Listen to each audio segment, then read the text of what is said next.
কি এই গরমে রান্না করতে একদম ভালো লাগে না, কিন্তু রান্না তো আমাদের করতেই হবে।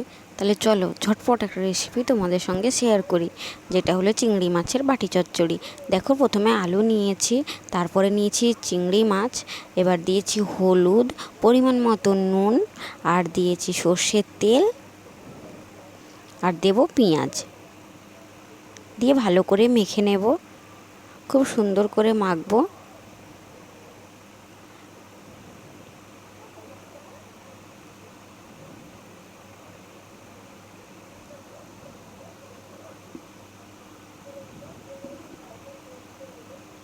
এইবারে দিয়ে দেব লঙ্কার গুঁড়ো আর একদম সামান্য জিরে গুঁড়ো দিয়ে আবারও একটু মেখে নেব।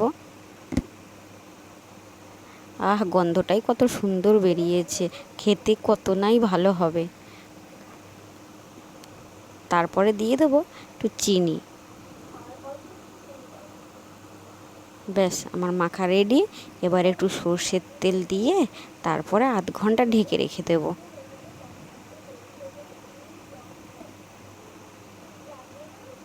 এবারে কড়াতে নিয়ে নিয়েছি তেল, তেলের মধ্যে দিয়েছি একটা গোটা টমেটো,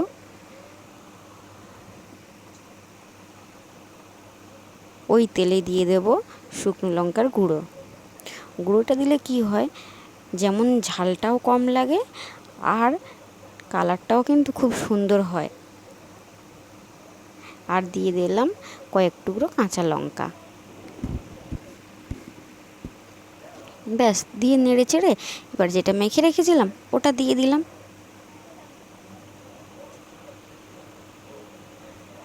দিয়ে এবার খানিকক্ষণ নেড়ে চেড়ে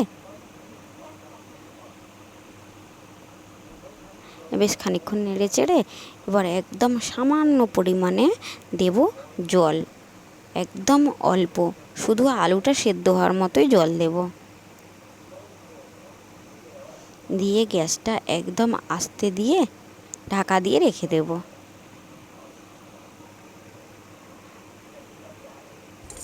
ব্যাস, ঢাকাটা খুলতেই দেখো কত সুন্দর কালার হয়েছে, দেখতেই কত ভালো লাগছে।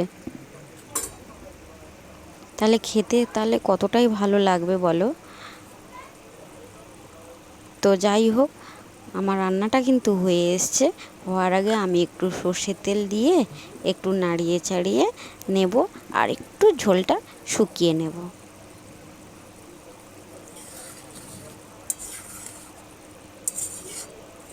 ব্যাস, আমার রান্না রেডি।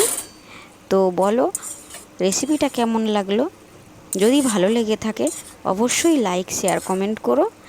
আর একবার তোমরা প্লিজ বাড়িতে ট্রাই করে দেখো যে কতটাই সুস্বাদু হয়েছে রান্নাটা, কোনো ঝামেলা ছাড়াই।